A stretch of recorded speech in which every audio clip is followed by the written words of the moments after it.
সাদা তুলবে দোষ নেই, সাদাবাজি বললি দোষ। কোনো ক্ষমতায় যাওনি, তার আগেই বলে বেড়াচ্ছ 290টা আসন পাবা। আওয়ামী লীগ সরকার ক্ষমতায় ছিল, জীবনের অনেক ঘাত প্রতিঘাত পার হতে হয়েছে, অনেক কুলি খেতে হয়েছে, রিমান্ডে যেতে হয়েছে। এক সেকেন্ডের জন্য ময়দান বাতিলের কাছে ছেড়ে দেয়নি, আর এখন ছেড়ে দেওয়ার প্রশ্নই ওঠে না। লিডার ভোট চাইতে আইছে, মাগরিবের ইমামতিটা উনি করুন। আপনার ভোটে ক্ষমতায় গিয়ে সুদ চালু করেছে, গোনায় আপনার আমলনামায় লেখা হবে। ভারতের থেকে আমরা পাসপোর্ট করে আসিনি, ইটবাটেনি ভারতে পাঠাই দেব। কাটি দিয়েন না, এমন সালাম সালাবো জীবনের লবণাক্ত পানি তুলে দেবো। কিন্তু আমি কারোর কাছে জীবনে কোনোদিন মাথা বিক্রি করে ওয়াজ করিনি। আজকে হুজুর দেখলে সহ্য করতে পারো না, এরগুলো যে পথে গেছে এদেরকে সেই পথে তাড়িয়ে দেওয়া হবে। এই ওসমান হাদি সহ কিছু ছাত্র যুবকেরা ময়দানে নামলো, এমন কায়দায় আন্দোলন গড়ে তুললো, দুপুরের ভাত ও কপালে জুটিনি, তার আগে পালায়ে যেতে বাধ্য হয়েছে। সুযোগ কে করে দিলেন? কথা বলেন, সুযোগ কে করে দিলেন? সেই আল্লাহ আজও আছে না নাই? নবীর অনুসরণ করলে জীবনের সব গুনাহ কি? এরকম কোন নেতার ব্যাপারে কি আল্লাহ কোথাও বলেছে অমুক নেতার অনুসরণ করলি কর্মীদের জীবনের গুনাহ মাফ? এরকম কত জায়গায় কোন জায়গায় বলা হয়েছে? আমেরিকাওয়ালা কি বলে যে ডোনাল্ড ট্রাম্পের অনুসরণ করলে ওদের দেশের ইহুদিদের গুনাহ মাফ? একথা বলে। ভারতওয়ালারা কি বলে? মোদির অনুসরণ করলে জীবনের গুনাহ মাফ বলে। যারা আওয়ামী লীগ করে তারা কি বলে? যে মুজিবের অনুসরণ করলে গুনাহ মাফ। যারা বিএনপি করে তারা কি বলে? যে জিয়ার অনুসরণ করলে গুনাহ মাফ। যারা জামাত ইসলামের অনুসরণ করে তারা কি বলে? নেজামি সাইদির অনুসরণ করলে গুনাহ মাফ। একথা কি কেউ বলে? অথচ আল্লাহ বললেন নবীর অনুসরণ করলে জীবনের সব গুনাহ। সেই নবীর অনুসরণ অনুকরণ আমাদের সমাজে কি আছে? কথা বলেন আছে? আরো জোরে বলেন আছে? যদি বলেন কেমন করে বলতেছেন আপনি? ইসলাম ছিল না, প্রিন্সিপাল হুজুর মাদ্রাসার বড় চেয়ারে বসে থাকতো, তার মাথার উপরে বিরাট বিরাট নেতা নেত্রীরা বসে থাকতো। কথা বলেন ঠিক না ঠিক? হুজুরের মাথার পরে থাকবে কোরআন, হুজুরের মাথার পরে কোন জাগতিক নেতা থাকতে পারে না।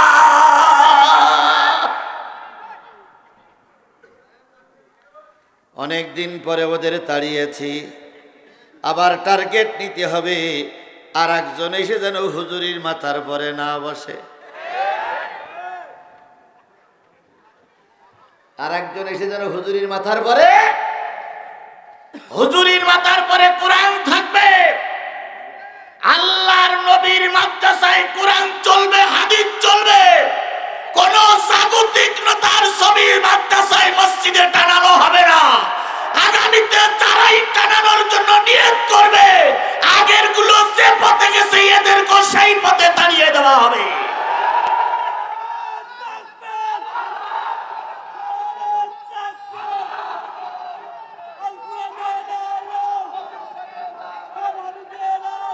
সুতরাং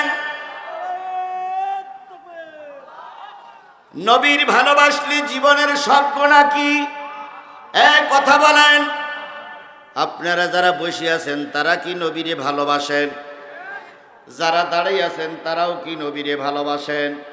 কথা বলেন। যারা বাজারে আছে তারা কি নবীর ভালোবাসে? তাই যদি নবীরে ভালোবাসত, দাঁড়ানো লোকগুলোর বাজারের লোকগুলোর বলি, এখানে কিসের থেকে আলোচনা হচ্ছে? এই কোরআন নাজিল হইছে কার উপরে? জোরে বলেন।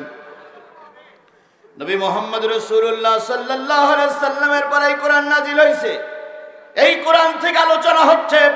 আপনি যদি রাসূলের উম্মত হয়ে থাকেন আর আপনার জন্মের পরে যদি কানে আযান দিয়ে থাকে, আপনি কোরআনের মাহফিল ডেকে বাজারে ঘুরতে পারেন না। তাহলে রাসূলকে ভালোবাসলে জীবনের সব গুনাহ কি? আরো জোরে, আরো জোরে বলেন।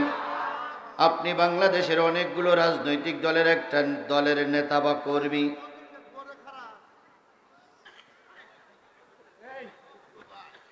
আপনার দলের জন্মদিন মৃত্যুদিন উপলক্ষে 20টা গরু জবাই হয়, সারাদিন দেশে মাইক বাজে, কিন্তু আল্লাহ রসুলের জন্মদিন আর মৃত্যুদিন কোন দিনে চলে গেল আপনি একবারও খোঁজ নিলেন না। আল্লাহই ভালো জানে আপনি রসুলের উম্মত না অন্য লোকের উম্মত।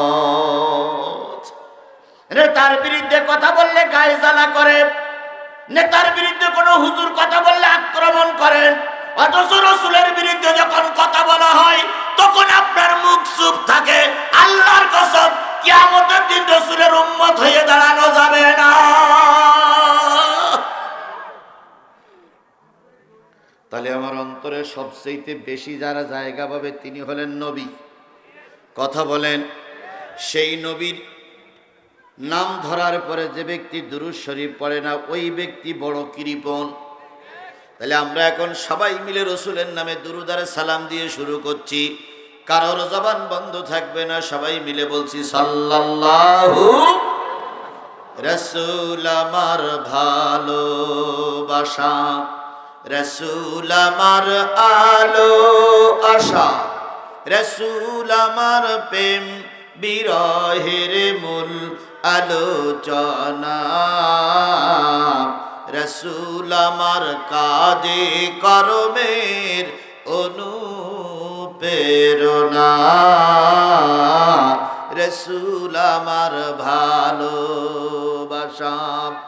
নেতার মতন নেতা আমি পাই না যখন খুঁজে, কান্দি এবং কান্দি শুধু এই দুটি চোখ বুজে, তখন তোমার বদর উহুদ যোগায় মন্ত্রণা,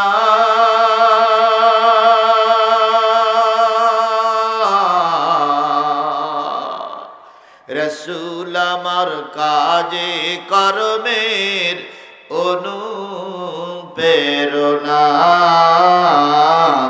রাসূল আমার ভালোবাসা।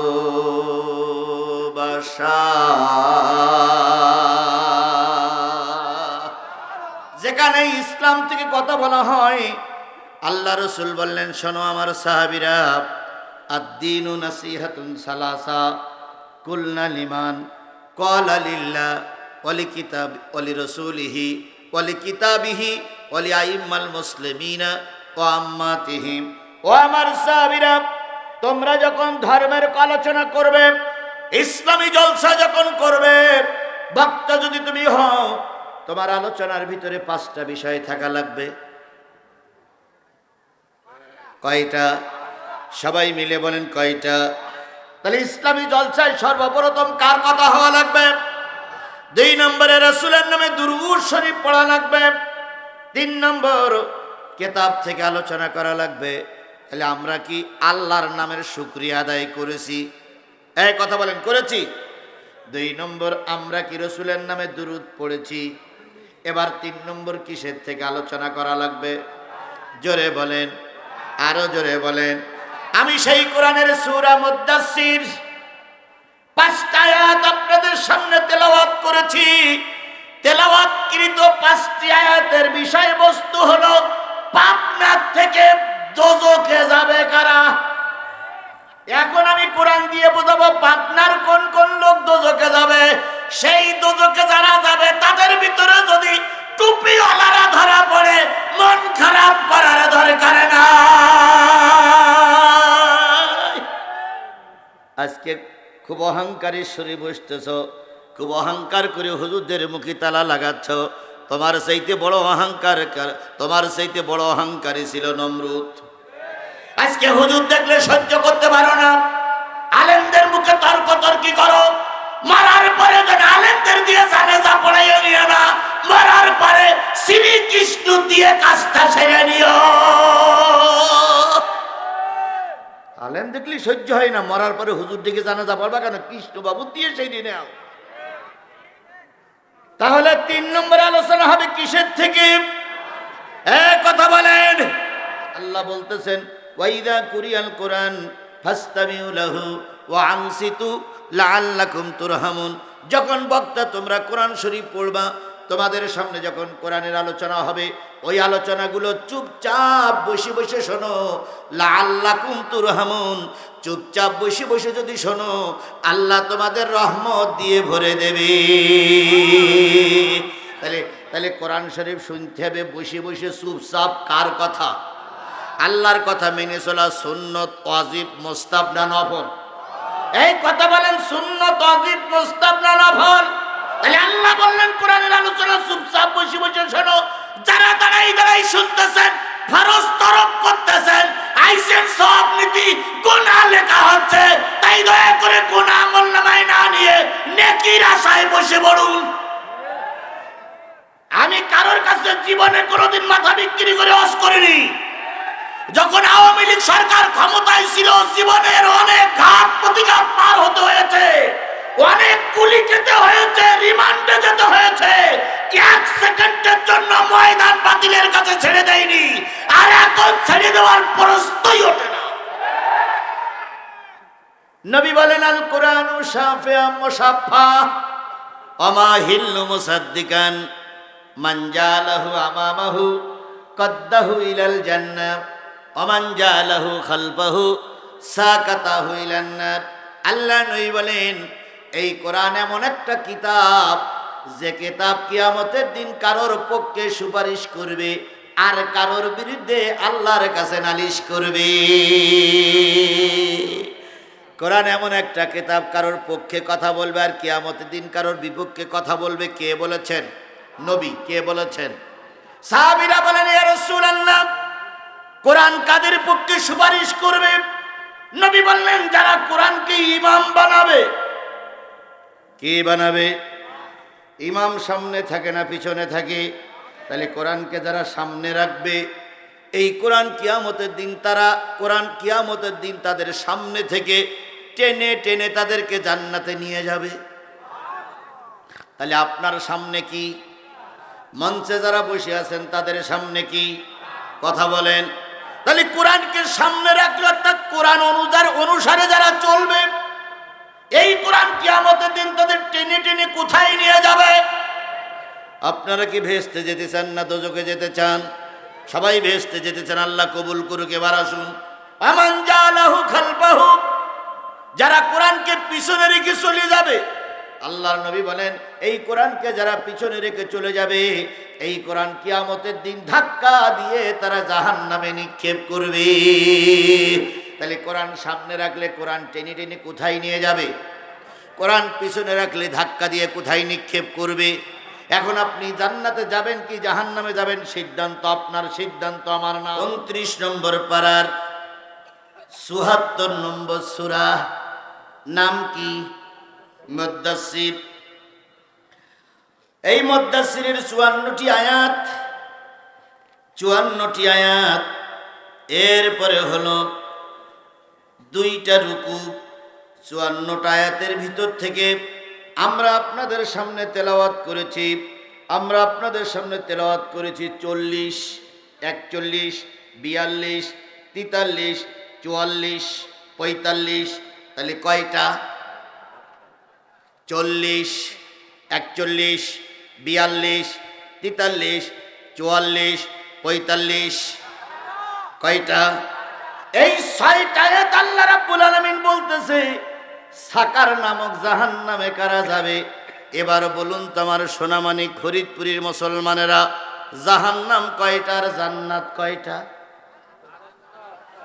জাহান্নাম কয়টা? 7টা। জান্নাত কয়টা? 8টা। 8টা জান্নাত, 7টা জাহান্নাম। জাহান্নামের ভিতরে একটা জাহান্নাম আছে, নাম হলো ওয়াইল। আর একটা জাহান্নাম আছে হুতামা। আর একটা জাহান্নাম আছে জাহান্নাম তার নাম। আর একটা জাহান্নামের নাম হলো সাকার। 7টা জাহান্নাম যখন আল্লাহ রেডি করবে, এক একটা জাহান্নামের দরজা দিয়ে এক এক দল ঢুকবে। সব এক জাহান্নামের দরজা দিয়ে ঢুকবে না, এক একটা দরজা দিয়ে এক এক দল ঢুকবে। ওর ভিতরে সাকার নামক জাহান্নাম দিয়ে এক দল লোক ঢুকবে। সেই লোকগুলোর পরিচয় আমি আপনাদের সামনে দিতে চাই। কি দিয়ে? জোরে বলেন, কে দিয়ে? বিএনপির ভাইরা বসুন, আওয়ামী লীগের ভাইরা বসুন, জামাত ইসলামের ভাইরা দাঁড়াই থাকেন। সবাই বসবে, বসে আলোচনাটা শুনুক।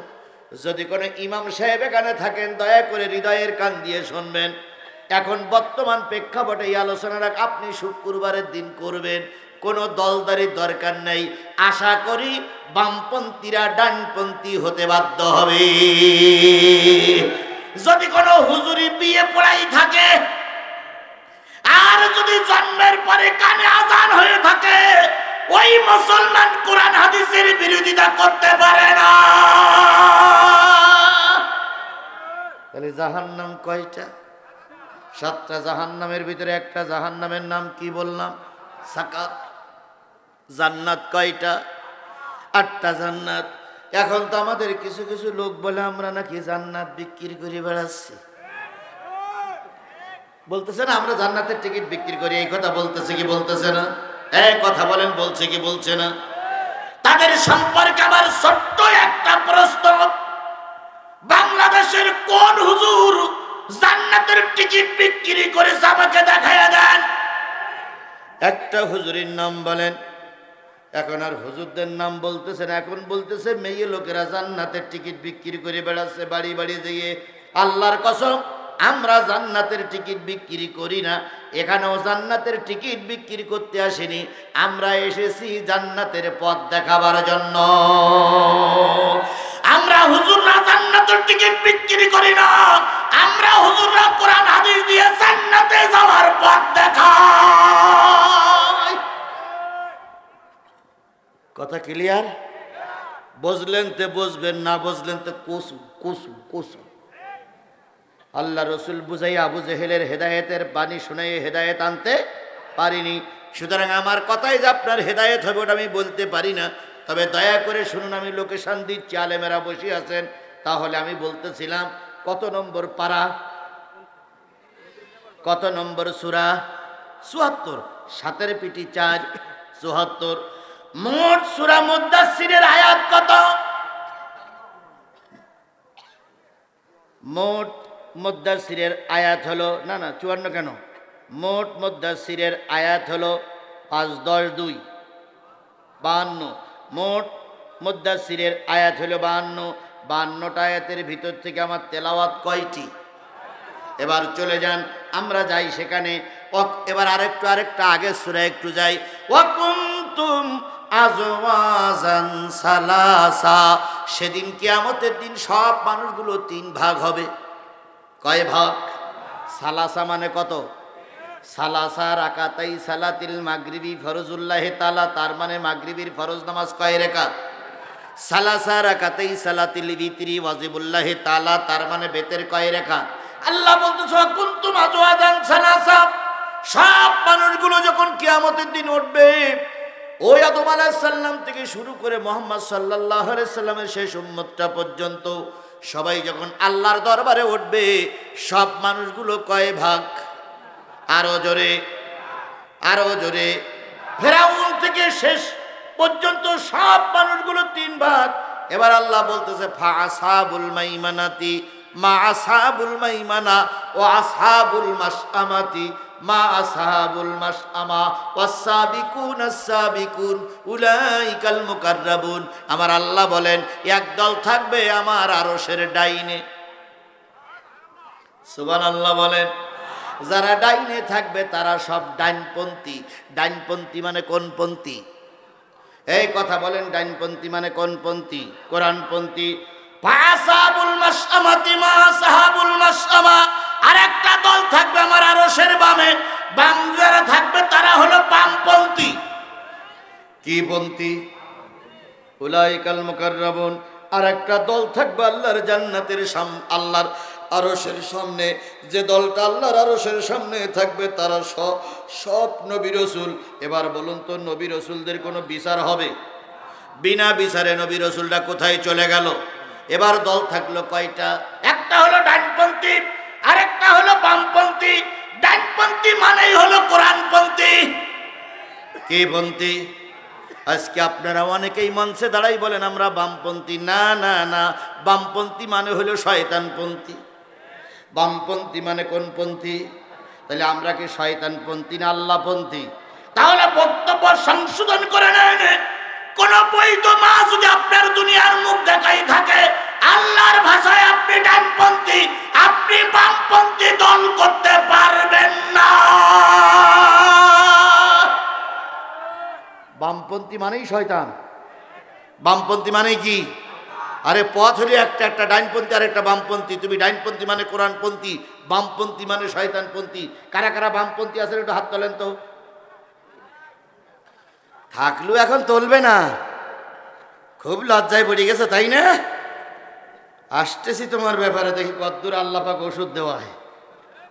আল্লাহ তোমার হেদায়েত দিক, আল্লাহ আমারও হেদায়েত দিক, আল্লাহ আমাদের সবাইকে হেদায়েত নসিব করুক, সকলে মিলে বলুন আমিন। তাহলে তিনটে দলের থেকে একটা দল চলে গেল জান্নাতে, আর একটা দল আছে আল্লাহর আরশের ডাইন পাশে। আর একটা দল হলো বামপন্থী, তারা হলো কাফেরের গোষ্ঠী।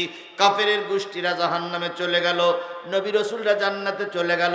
তাহলে ময়দানে বসে আছে কয় গ্রুপ? এক গ্রুপ। এই এক গ্রুপ কোথায় যাবে সেটা পরের কথা। যারা এই বাম দিক থেকে চলে গেল জাহান্নামের ভিতরে, তারা কয়টা জাহান্নামে ঢুকবে? 7টা।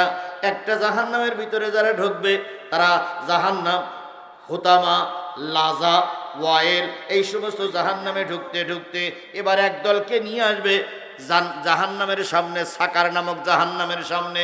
এর আগে আল্লাহ পাক একদল মানুষকে বিচার করে জান্নাত দিয়ে দিয়েছে। কি দিয়েছে? হয়তো মনে করেন পাবনার লোক জান্নাতে গেছে, অথবা ফরিদপুরের লোক জান্নাতে গেছে, অথবা সিরাজগঞ্জের লোক জান্নাতে গেছে। অনেক দিন পরে দেখা হলো। ধরেন আপনি জান্নাতি আর আমার হুজুর জান্নাতি, আপনি জান্নাতি, প্রিন্সিপাল জান্নাতি, আপনি জান্নাতি, পরিচালক জান্নাতি। অনেক দিন পরে দেখা হলো। এবার কর্মীরা বলতেছে, হুজুর আসসালামু আলাইকুম। হুজুর ভালো আছেন? হুজুর অনেক দিন পরে দেখা হইলো, সেই কবে মারা গেছিলেন আপনি, জানাজা করে আসছিলাম, তারপর আর দেখা হয়নি। হুজুর কেমন আছেন? হুজুর তখন বলবে, তোমরা কেমন আছো? জান্নাতের ভিতরে একে অপরের সঙ্গে হেলান দিয়ে বসে বসে জান্নাতের ফলগুলো খাবে আর একে অপরের সঙ্গে গল্প করবে। হঠাৎ করে সাকার নামক জাহান্নামের সামনে একদলকে আনা হলো। এবার ওরা পরনে কাপড় নেই, মাথার ঘামগুলো টপ টপ করে পড়তেছে। ওরা জাহান্নামের সামনে এসে বলবে, আমাদের বাঁচাও, আমাদের বাঁচাও, আমাদের বাঁচাও।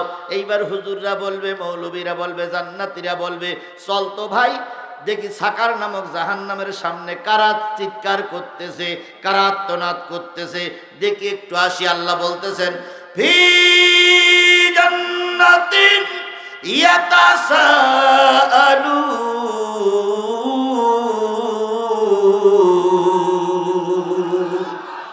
জান্নাতীরা জান্নাতের দরজায় আসবে, কেউ বাজারে আসবে, এসে প্রশ্ন করবে, ও পাবনার মানুষ, ও সিরাজগঞ্জের মানুষ, ও হাদলের মানুষ, আনিল মুজরিমিন, তোমরা মনে হয় দুর্নীতি করতে, তোমরা মনে হয় অন্যায় কাজ করতে, তোমরা কেন জাহান্নামের অধিবাসী হয়ে গেল?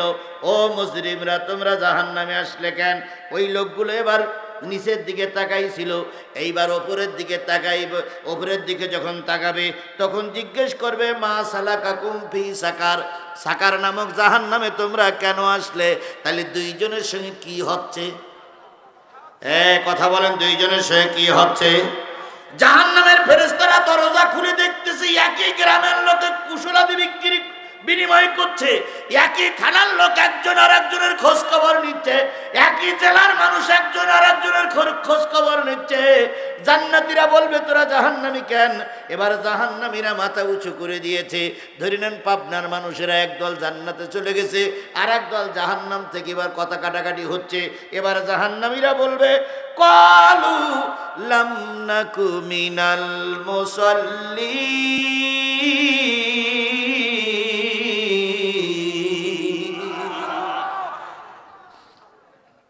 জান্নাতীরা বলবে, ভাই তোরা কয় গ্রুপ? কয় আমরা 4 লাইনই ভাগ হয়ে দাঁড়াই আছি।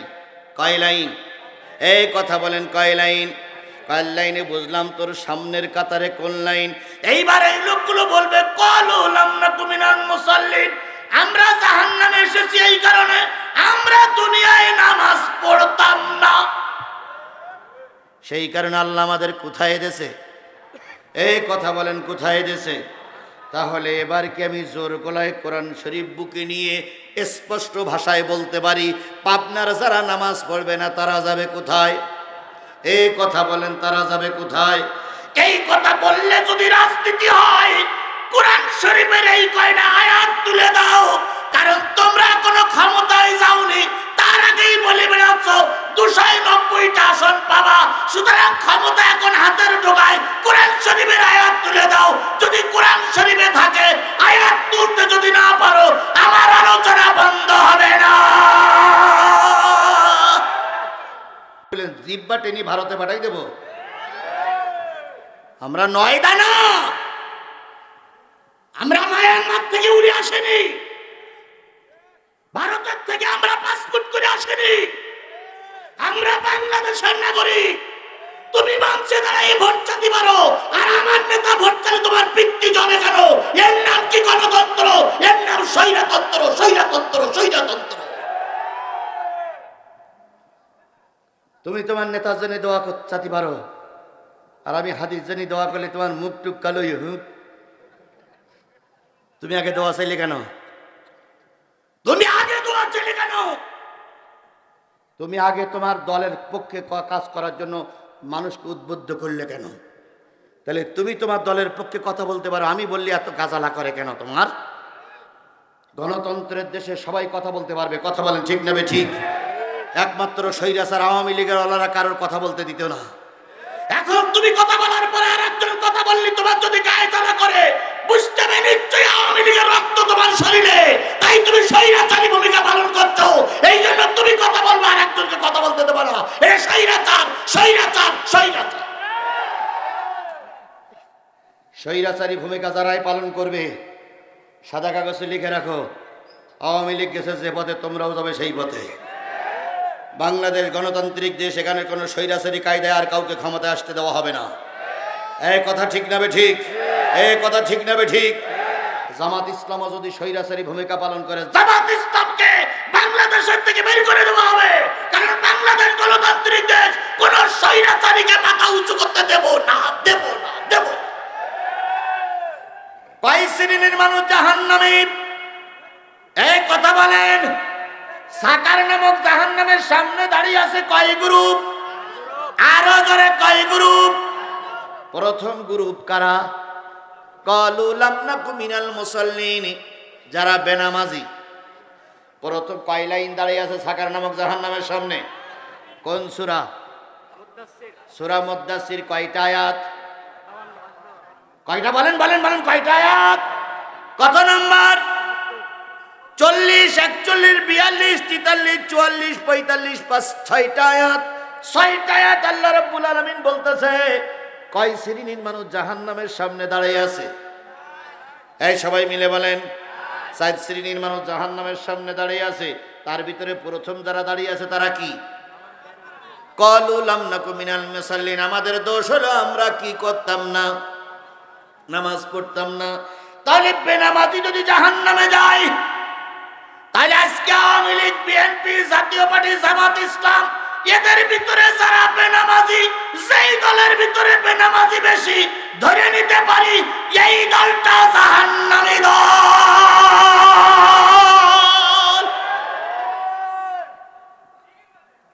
ঠিক ছাড়া বেঠিক কোনটা হইল? বল ঠিক হয়েছে, তা ঠিকই তো হবে। আল্লাহর কোরআন কি বেঠিক বলবে? এবার আসুন, যেই দলের ভিতরে বেনামাজি বেশি সেই দলটা কেন জাহান্নামী সেটা আমি বলে দেই। বলুন তো, আগামী নির্বাচনে জাতীয় সংসদের এমপি পদপ্রার্থীরা কতজন পাশ করলে সরকার গঠন করা যাবে? কথা বলেন। 145 জন যদি পায় তাহলে সরকার গঠন করা যাবে না। তাহলে অর্ধেকের বেশি যদি সরকার গঠন করতে গেলে এমপির প্রয়োজন হয়, মসজিদে সভাপতি নির্বাচন হবে, মুসল্লিদের অর্ধেকের বেশি যদি ভোট দিলে সভাপতি নির্বাচন হয়, মাদ্রাসার কমিটির সভাপতি হবে, সমস্ত কি বলে অভিভাবক বৃন্দরা যদি অর্ধেকের বেশি ভোট দিলে সভাপতি হয়, যেই দলে অর্ধেকের বেশি লোক বেনামাজি, ধরে নেবেন ওই দলটা জাহান্নামী দল।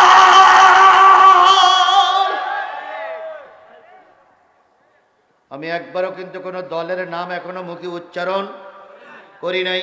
আমি শুধু বুঝানোর জন্য বলতেছি, উল্টো বুঝেন না, উল্টো বুঝেন না। ইয়াতই যদি খারাপ লাগে নামাজ পড়েন না কেন? চুরি করবে দোষ নাই, চোর বললি দোষ। সাদা তুলবে দোষ নাই, সাদাবাজি বললি দোষ। হুজুরদের সঙ্গে অপমান করবে বললি দোষ নাই, বললেই দোষ। সুতরাং কাজ ভালো করেন, আল্লাহ আপনার জান্নাতে দিয়ে দেবে। তাহলে বেনামাজি যদি জাহান্নামে যায়, তাহলে নামাজিরা কোথায় যাবে? এই কথা বলেন, নামাজিরা কোথায় যাবে? এবার আসুন, আপনি নামাজি কিন্তু আপনার নেতা বেনামাজি। আপনি নামাজি কিন্তু আপনার নেতা বেনামাজি। আপনি নামাজি কিন্তু আপনার নেতা বেনামাজি। যদি আপনি নামাজি হন, নেতা যদি বেনামাজি হয়, কিয়ামতের দিন ওই নেতা যেখানে যাবে আপনাকে সেখানেই যেতে হবে। যদি বাংলা বাংলি ওয়াজ করে যায়, তাহলে আপনারা কালকে গন্ডগোল বাঁধাবেন না। কোরআনে যান, সূরা বনী ইসরাঈলের ৭১ নম্বর আয়াত। ৭১ নম্বর আয়াত আল্লাহ বলতেছেন, ইয়াউমা নাদউ কুল্লা উনাসিম বিইমামিহিম। কিয়ামতের দিন সকল ইমাম সহ অনুসারীদের ডাকা হবে। এই হাফেজ সাহেবরা, এই আয়াতটা কোরআন শরীফে সূরা বনী ইসরাঈলে আছে তো? ৭১ নম্বর আয়াত, ঠিক আছে তো? ইয়াউমা নাদউ কুল্লা উনাসিম বিইমামিহিম। ইয়াউমা মানে দিন, নাদু মানে ডাকা, কুল্লা মানে প্রত্যেক, উনাসিম মানে অনুসারীদের। ইয়াউমা নাদু কুল্লা উনাসিম বিইমামিহিম, ইমাম সহ অনুসারীদের ডাকা হবে। আর ওই ইমাম যদি জাহান্নামে যায়, যারা অনুসারী তারাও যাবেন জাহান্নামে। এবার আসুন, ইমাম আরবি শব্দ, ইংরেজিতে বলা হয় কি? কথাবার্তারা হিসাব কিতে করবার, ইংরেজিতে বলা হয় কি আর বাংলায় বলা হয় কি? নেতা। তাহলে আজকে যে নেতার দল আপনারা করতেছেন, যে নেতার সাপোর্ট আপনারা দিচ্ছেন, ওই নেতা যদি বেনামাজি হয় আর বেনামাজি নেতা যদি জাহান্নামে যায়, আপনাকেও ওই দিন জাহান্নামে যাওয়া লাগবে। কথাটা কার? আরো জোরে বলেন। এখন এখানে অনেকগুলো লোক আছে, নেতা হতে গেলে কি দেওয়া লাগে? নেতা বানাতে গেলে কি লাগবে? আরো জোরে বলেন, কি লাগবে? ভোট কি শব্দ? ইংরেজি শব্দ। বাংলায় হলো সমর্থন করা, আর আরবিতে কি বলে? আরবিতে কি বলবেন? আরবিতে জানি না আমরা হুজুর। তাই এবার বলি, বাংলায় বলে সমর্থন, ইংরেজিতে বলা হয় ভোট। এবার আরবি বলতেছেন, আল্লাহ বলছেন, মাইয়াশফা শাফাতান হাসানাতান ইয়াকুল লাহু নাসিবুম মিনহা। মাইয়াশফা শাফাতান হাসানাতান ইয়াকুল লাহু নাসিবুম মিনহা ওয়া মাইয়াশফা শাফাতান সাইয়্যাতান ইয়াকুল লাহু কিফলুম মিনহা। যেই ব্যক্তি নিজের একটা ভোটের কারণে কোনো ভালো নেতা তৈরি করবে, ওই নেতা ক্ষমতায় যেয়ে যত ভালো কাজ করবে, সব ভালো কাজের নেকি ওদের আমলনামায় লেখা হবে। যারা একটা সাপোর্ট দিয়ে নেতা কোরআনের পক্ষের বানালো।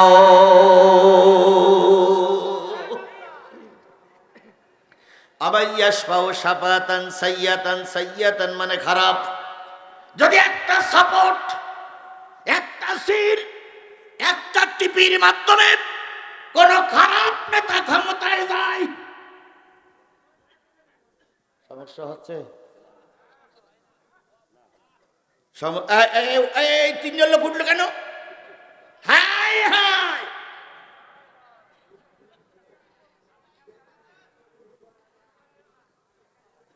যদি আমার একটা সাপোর্টের কারণে কোন খারাপ নেতা ক্ষমতায় যায়, ওই নেতা ক্ষমতায় যেয়ে যত অন্যায় কাজ করবে, সব অন্যায় কাজের জন্য গুনাহ আমার কবরে যেয়ে নেওয়া লাগবে। আচ্ছা বলেন তো, এখন তো সবাই আপনাদের কাছে সালাম দিয়ে দিয়ে ভোট চাচ্ছে, ওদের কোনো ভালো কাজ মন্দ কাজ করার শক্তি আছে এখন? এই কথা বলেন না কেন, ওদের কোনো ভালো কাজ মন্দ কাজ করার শক্তি আছে? জামাত ইসলামওয়ালারা বলতেছে আমাদের ভোট দিলে আমরা এই করব সেই করব, বিএনপি ওয়ালারা বলতেছে আমাদের ভোট দিলে আমরা তোমাদের বাড়িতে বাড়িতে ফ্যামিলি কার্ড বানাই দেবো, ফ্যামিলি কার্ডে 8,000 টাকা 10,000 টাকা বাবা বাবা, কিন্তু এখন কিন্তু কেউ দিতে পারবে না। জামাত ইসলাম বলতে এই করব সেই করব করব, কিন্তু এখন কেউ করছে না। করবে কখন? কথা বলেন, করবে কখন? তাহলে এখন কেউ ভালো কাজও করতেছে না, খারাপ কাজও করতেছে না, সবাই মানুষের কাছে দোয়া চাচ্ছে। এখন আপনার একটা সাপোর্ট নিয়ে জামাত ইসলাম ক্ষমতায় গেল, জামাত ইসলাম ক্ষমতায় গিয়ে যদি সুদের কারবার চালু করে, আপনার ভোটে ক্ষমতায় গিয়ে সুদ চালু করেছে, গোনায় আপনার আমলনামায় লেখা হবে। এত কিছু বলার পরে কিছু লোক বলে আমি বুঝি না। তুমি বোঝো না, নাকে ভাত দাও না গালে ভাত দাও। সুতরাং আমার আল্লাহর বক্তব্য হলো, নামাজিরা যাবে জান্নাতে, বেনামাজিরা যাবে কোথায়? এখন আমরা সবাই তো চাচ্ছি ইনসাফপূর্ণ সমাজ গঠন করব, তাই কিনা বলেন ভাই? যার মাথায় টুপি ছিল না এখন তিনি কি মাথায় দিয়েছে? টুপি মাথায় দিয়েছে। যার হাতে তসবিহ ছিল না এখন তিনি কি এনেছে? তসবিহ এনেছে।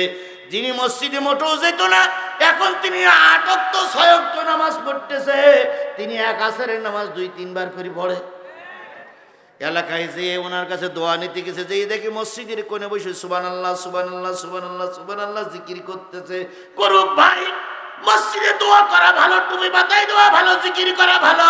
তাহলে মসজিদের ইমাম যদি আমাদের সমাজের নেতা হয়, ওই ইমাম যারা এখন সমাজের নেতা হবে বা যারা ভোট নিতে আসবে, ওরা যখন আপনার কাছে আসবে তখন বলবেন ভাই আসসালামু আলাইকুম, আইসেন জোহরের নামাজের পরে অথবা 11টা-12টার সময় আপনি দয়া করে আপনি মাগরিবের ওয়াক্তে আমাদের এলাকায় আসবেন, কারণ মাগরিবের ওয়াক্তে আসলে লোকজন বেশি হবে, আপনার জন্য সবাই দোয়া করবে। এখন নেতা আইসে মাগরিবের নামাজের সময় ইয়া দাড়ি, তারপরে দাড়ি ইয়া টুপি, দাড়ি কিছু লাগাইছে, হাজির রুমাল মাথায় দিয়েছে, হাতে একখানা তসবিহ। এবার আপনি ইমাম ভালো না মন্দ, উনি আমাদের লিডারের যোগ্য না অযোগ্য, ওনারে বলবেন চলেন মসজিদে, মুয়াজ্জিনকে বলবেন আজান দিতে। এবার আজান যখন হয়ে যাবে, ইমাম মুয়াজ্জিনের কানে কানে যেয়ে বলবেন আজকে যে লিডার ভোট চাইতে আইছে মাগরিবের ইমামতিটা উনি করুক, মাগরিবের ইমামতিটা উনি করুক। এখন আপনি যে ইমাম দিয়ে বলতেছে স্যার আপনি তো 3 লক্ষ মানুষের ইমাম হবেন না স্যার 12 তারিখে, তা আজকে মাত্র 40 জন লোক, এদের ইমামতিটা আপনি একটু করেন স্যার। স্যার যদি বলে আমাকে মাগরিবি দিও না, এশাই দিও না, ফজরে দিও না, কোন ওক্তে দাও? জোহরে ওক্ত দিও, আমি ওখানেই পারবো, এটা আমি। তাহলে বোঝা গেল 40 জন লোকের ইমামতি করার অযোগ্য 3 লক্ষ মানুষের ইমাম আমরা ওরে বানাবো না।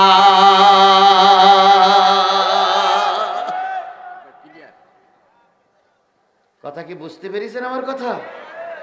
আবার রাজনীতি হচ্ছে না তো?